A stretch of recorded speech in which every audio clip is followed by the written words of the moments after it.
धार्मिक कार्यक्रमों की आड़ में अश्लीलता परोसने का चलन कुछ इस कदर बढ़ रहा है कि रामलीला में रात होते होते मंच से राम लक्ष्मण गायब हो जाते हैं, जबकि रह जाती है तो आधुनिक युग की बारबालाएं जो कम कपड़े पहनकर अपने जिस्म की नुमाइश करते हुए लोगों का दिल बहलाती हैं।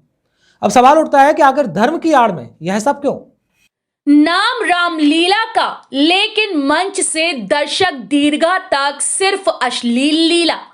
तस्वीरें जालौन के कैलिया थाना क्षेत्र के ग्राम देवगांव की हैं, जहां भव्य रामलीला का आयोजन चल रहा है।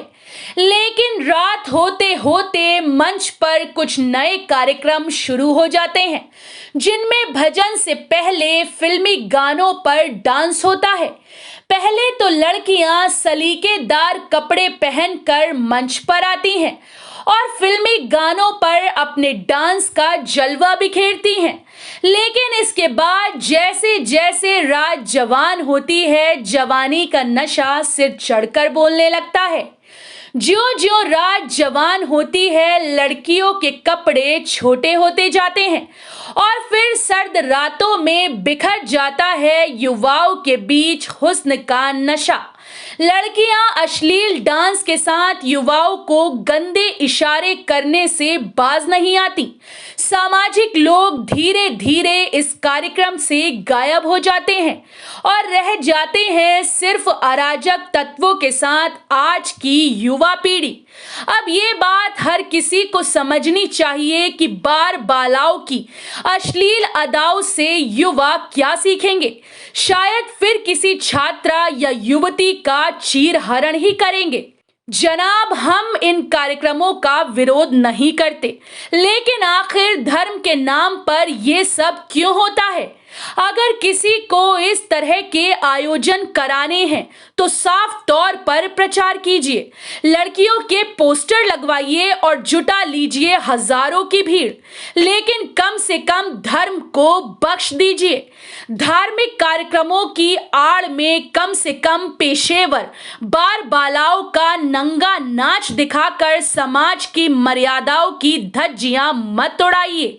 इतना सब तो ठीक है, पुलिस भी ऐसे मौकों पर नदारद रहती है और खुलेआम कोविड-19 के नियमों की धज्जियां उड़ाई जाती हैं।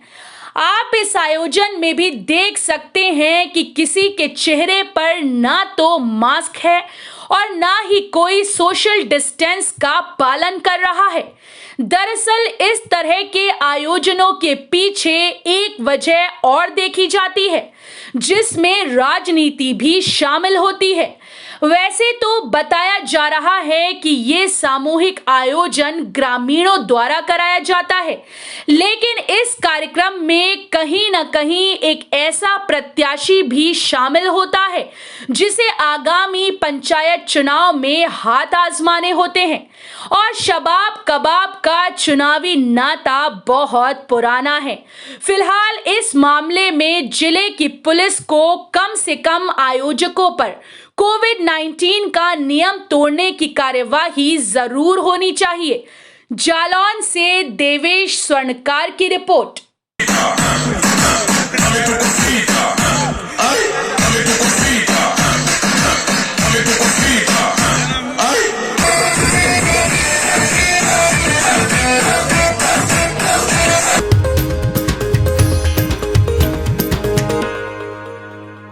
ऐसा स्वाद और कहाँ जनाब, अगर आप भी हैं स्वाद के शौकीन तो आइए मदर्स फूड बहुरानीपुर का एकमात्र शानदार रेस्टोरेंट, जहां कम दाम में मिलता है 5 स्टार होटल वाला स्वाद। तो एक बार जरूर आएं और लें बेहतरीन खाने का आनंद। शुद्धता और स्वच्छता का प्रतीक मदर्स फूड, मोती होटल के पास, स्टेशन रोड, बहुरानीपुर।